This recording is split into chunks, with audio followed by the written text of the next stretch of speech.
Look at what I got. But like, I had to buy it because Spider-Man 2 is coming out soon. Look at this baby. Anyways, welcome back to another video of the Nerd Out, my beautiful people. Today we're going to be talking about Drake's new album, For All the Dogs, which finally came out. And look, I'm hyped to talk about it. I'm hyped to listen to it over and over again. It's finally here. And let's talk about it, alright? Let's talk about it. For All the Dogs, is it another Drake classic? So let's waste absolutely no time and get straight into it. I want to talk about the first track, Virginia Beach, which is the intro to Drake's new album. And it's a nice song with a Frank Ocean sample featuring some trap drums that make it more dynamic. And I love to hear that dynamic sound because it makes it a little bit more engaging. And it keeps you on your toes. You're like, ooh, he's doing that with the production. Okay, that's nice. And you really want to listen for those small little details. As a music nerd, that's what I look for when I listen to music. And this song, it's not the best intro ever. It's not Drake's strongest intro, but it's still nice to listen to considering Drake's laid back singing vocals. It's a mix of R&B singing, and it has some trap production on it, and I like to hear a little bit of everything. So this intro, well, it's not Drake's strongest, it's not his best ever. We have heard better intros from Drake's on other albums. It's still nice to listen to. It's a good, strong first track. And then we head into Amen featuring Tizo Touchdown, which is a gospel-inspired song where Tizo Touchdown uses his smooth, charming vocals to create musical magic, while Drake brings that energy. He turns it up with quick, laid-back verse that goes very well with the gospel-like chorus and production. And Tizo Touchdown, shout out to him because he's been on an amazing run this year. He was featured on Travis Scott's Utopia on the song Modern Jam. That is an amazing Tizo Touchdown feature. And both of Tizo Touchdown's features on this album are great and amazing, and I love them. I just wish that he would have done more of that on his own album, because I listened to Tizo Touchdown's solo debut album, and there's one song on there, Impossible, which I absolutely love, and I honestly think it's one of the best songs of the year. But the rest of the album really lacks in quality. It just did not land, and I'm surprised that Tizo Touchdown is saving these big moments for features when he should have done them on his own album. I really would have liked to see that from Mr. Touchdown. Then we head into the third track, Calling For You, which is a faster paced song with distorted bass in the background, and it features Drake rapping with a whispery voice that makes the song more entertaining and engaging. And it has some of those typical Drake provocative lyrics, and it also has a 21 Savage feature, which is more of the same that we've gotten from 21 Savage, but it's still fire, and overall it's a great song. I just wish to see some more diversity from 21 Savage, because of course we all know Drake is a very versatile artist and he hops on literally every single vibe, every single sound, every single genre. And 21 Savage, he's really just done the exact same from start to finish, always since he started his career to his current new version. He just does a lot of the same, and don't get me wrong, it's worked well. I mean, why fix it when it's not broken, right? He doesn't have to change it up, but I would still like to see 21 Savage experiment a little bit more and switch his style up. And Drake accidentally announced that 21 Savage is working on a studio album, and hopefully that comes out soon. And on that 21 Savage studio album, I want to see him experiment a little bit more. I want to see him get a little bit weird, a little bit quirky with it. And again, if it ain't broke, don't fix it, right? 21 Savage has been following the exact same formula for years now, and it's always worked. It's never failed him. It's always fire. But still, I would like to see a little bit more of diversity. Overall, the track is fire. Calling For You is when the album really starts to amp up the energy a little bit, and I like to see that. Then we get into the next song, Fear of Heights, which Fear of Heights couldn't be me, right? But then we get into Fear of Heights, which begins with a slow and dark production, but it quickly switches up with energetic trap drums and synth lines as Drake raps his ass off on some incredible verses. And honestly, This is the Drizzy that I absolutely love. It's energetic, it's trap music, and it's quality, man. It's quality, and I love this song. Then we get into the next song, Daylight, which is surprisingly another trap song early in the track list that features triumphant trap drums, a quick, choppy flow by Drake, and honestly, a very funny cameo by Drake's son Adonis towards the end, which I found it to be very funny and very enjoyable.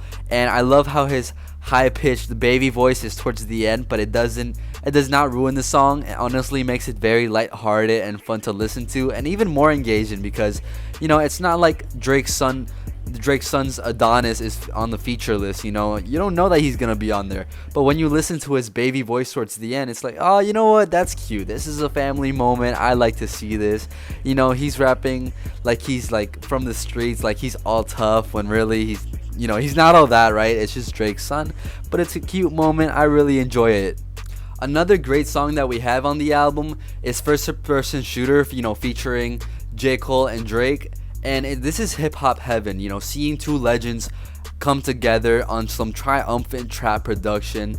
It's easily one of the best songs of the album, one of the most hype and energetic songs of the album. And one of my favorite parts from this track is when J. Cole says, "Love it when they argue who's the hardest MC. Is it K Dot? Is it Aubrey or me? We the big three like we started a league." I mean, come on. That goes so hard considering that Drake, Kendrick, and J. Cole are the big three rappers of this generation. They're the ones moving the needle. They're the ones that have been dominant for so long in the rap game, and I absolutely love to see this collaboration come to fruition. Shout out to Drake and J. Cole for doing this. Honestly, this was amazing, and I hope to see more of it. Then we get yet another banger following First Person Shooter with IDGAF, which is probably one of my favorite songs off the album, and it features Yeet. I love how this song begins all ominous and mysterious. It makes me feel like I'm in some kind of weird futuristic spaceship with aliens, and like I'm traversing the universe and space.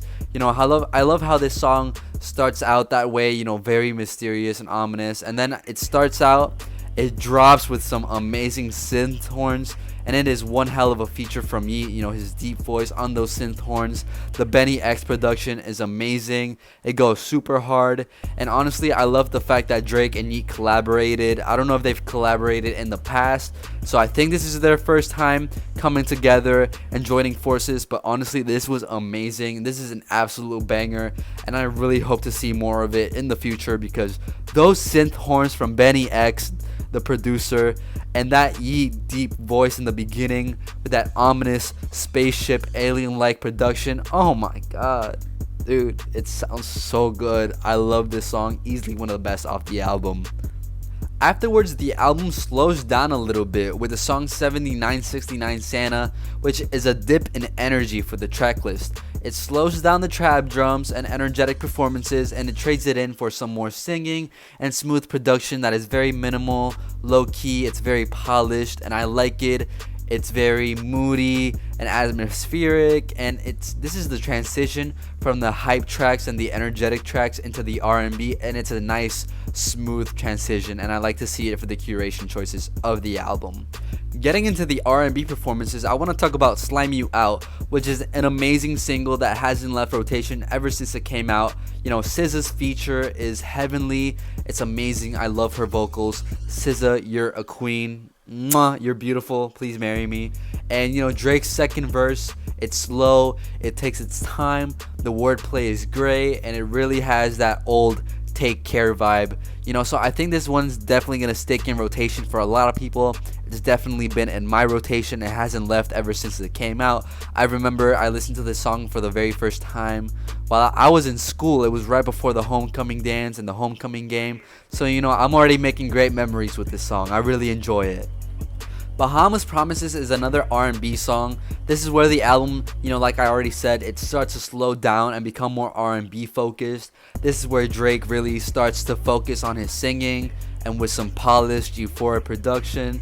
Bahamas Promises is, another great R&B track. Shows the versatility and diversity of Drake's catalog, and yet another keep in the album, man. Can't say much about it, don't have much to say, but it's just a nice song. really puts the nail in the coffin, I have to say. And it also, I want to point out the fact that while this is where the album starts to slow down in terms of tone, it's not as energetic or hype.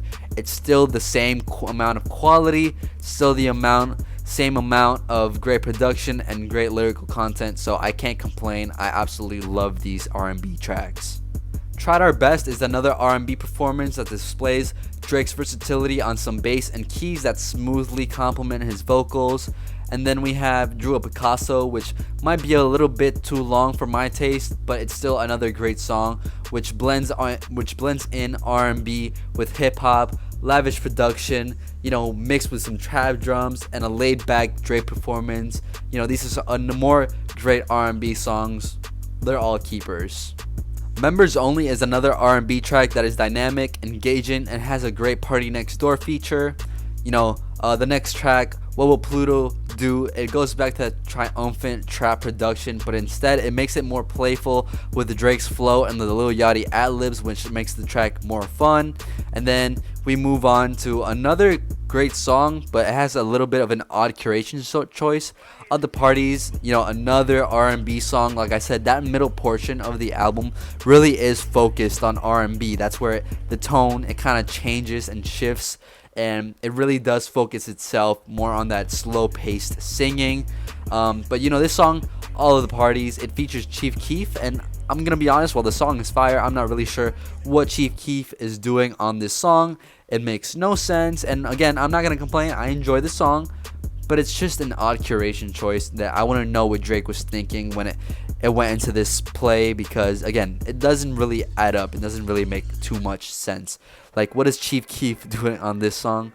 I don't know. I won't complain though.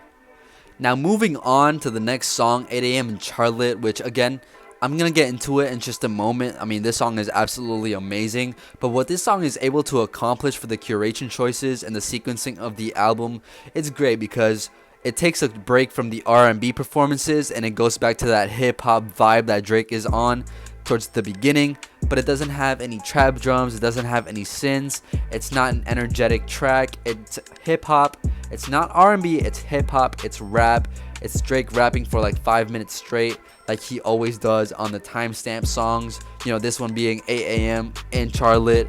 But it features this odd Griselda production, which I think it's very versatile and very diverse. I don't think Drake's ever been on this kind of production. But it's amazing to see because then again, he's rapping on this old school, Griselda production with some keys, very minimal in the background.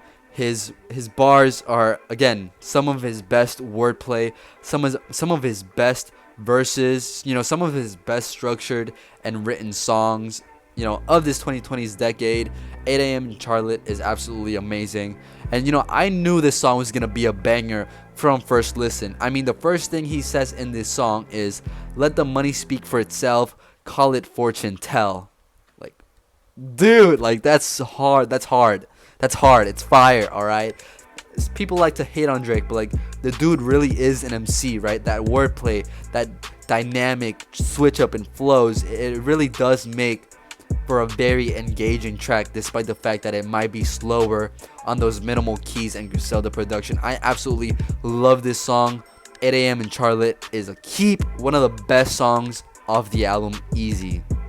Funny enough, we have, this slowed down 8 AM in Charlotte track, and then we have the BBL interlude, which, again, it's funny. I get it. It's for comedic effect.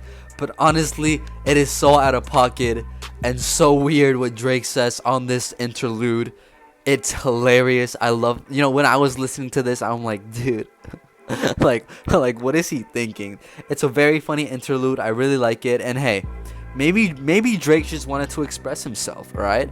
Why can't the guy speak about how much he loves BBLs? You can't blame the guy.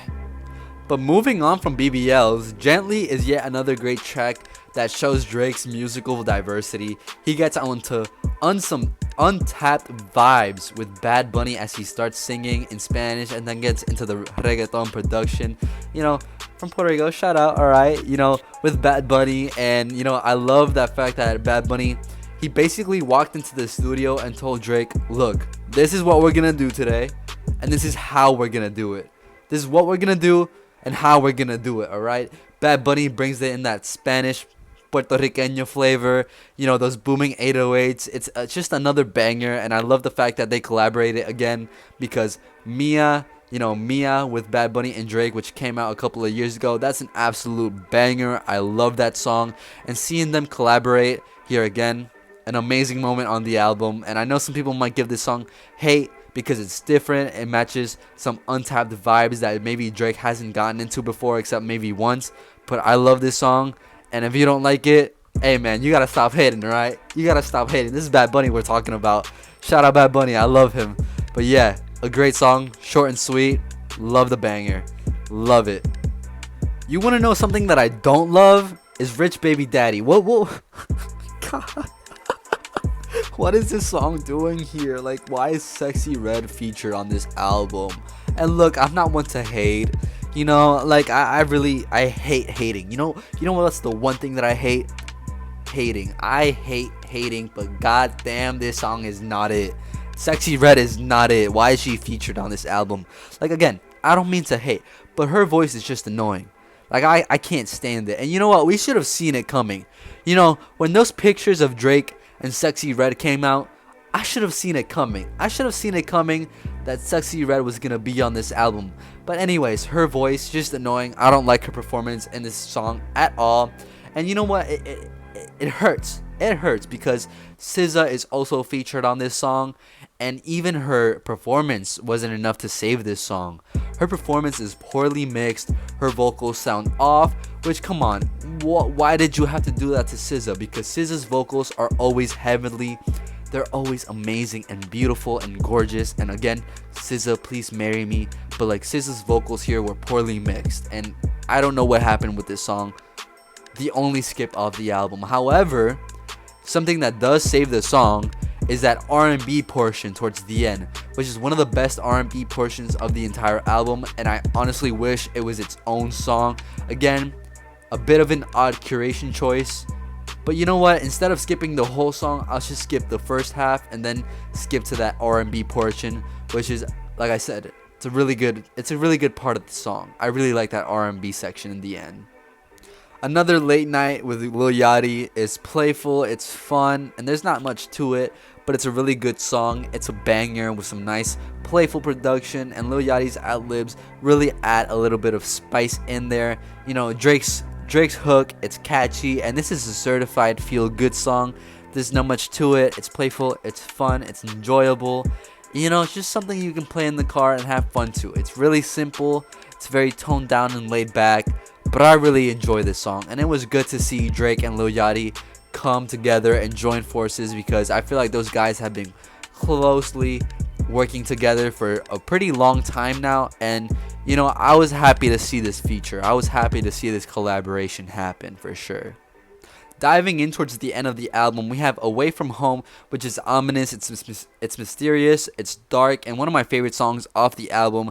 It's Drake rapping for 4 minutes straight, but it's easily one of his best performances with a smooth, nocturnal production. And then we have the outro track, which is not one of the best outro tracks from Drake. I feel like he has had much better in his recent catalog and his recent discography and other albums, but Polar Opposites, it's the outro of the album, and it's a slower R&B performance, and honestly, it's fine. Not much to it. There are better and stronger R&B cuts on the album, but this song, it's still good. It's still good. Just not much substance compared to other R&B cuts off the album. But yeah, overall, the album, it's great. I love the album. It has a little bit of everything for everyone. It surprisingly didn't feel like the old Drake like I was expecting here on the Nerd Out. This album still feels like new and current Drake. I love the triumphant trap drums. I love the R&B cuts, and some of the more left field yet introspective songs off the album are great as well.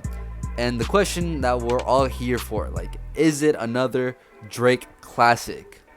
Look, of course, I don't have the answer to that. We can't decide that after having the album and only having listened to it for one day. Of course, one day is not enough to decide whether an album is a classic. But, I still think it's interesting to talk about and analyze, because Drake, before this album came out, he was talking about how, hey, look, we have an album, we have a classic on our hands, right? And of course, a lot of people are gonna dismiss that, oh, it's just promotion. He's just advertising it and saying it for the sake of it, and I totally get that, right? But it's still good to hold artists to their very own words. And is it a classic? Yes or no? Again, I know this sounds like a cop out, but only time will tell. Only time will tell. This is just an album that I really appreciate because Certified Lover Boy dropped in my freshman year of high school. Absolutely love that album despite the fact that a lot of people hate it. And then we have Honestly Nevermind, which dropped in the summer. Absolutely love that album. Her Loss dropped my sophomore year of high school. And this one dropped my junior year, currently right now in my junior year of high school.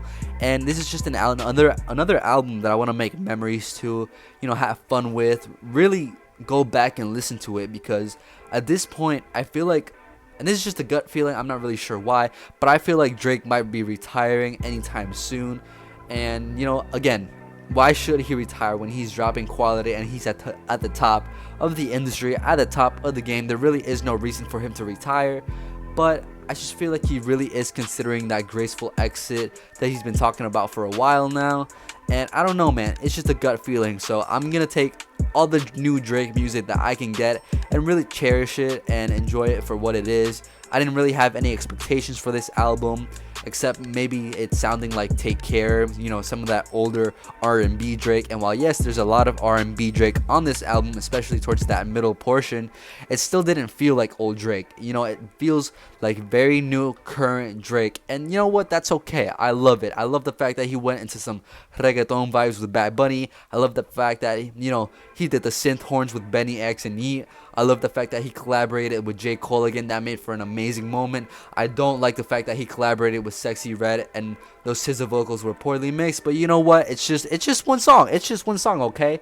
It's just one skip, right? Like, I know a lot of people are going to say, what? There's way more skips on the album. But honestly, again, this is a really good piece of work. I really like this album. And if I have to give it a number score, I'm going to have to go with an 8 out of 10. Anyways, that's been it. Another video of the Nerd Out here on the channel talking about Drake. Again, just sit back, enjoy the album if you haven't listened to it already. And what are your thoughts? Comment down below. I want to know. Make sure you like and subscribe here on the Nerd Out. And I'll see you on the next one. Bye.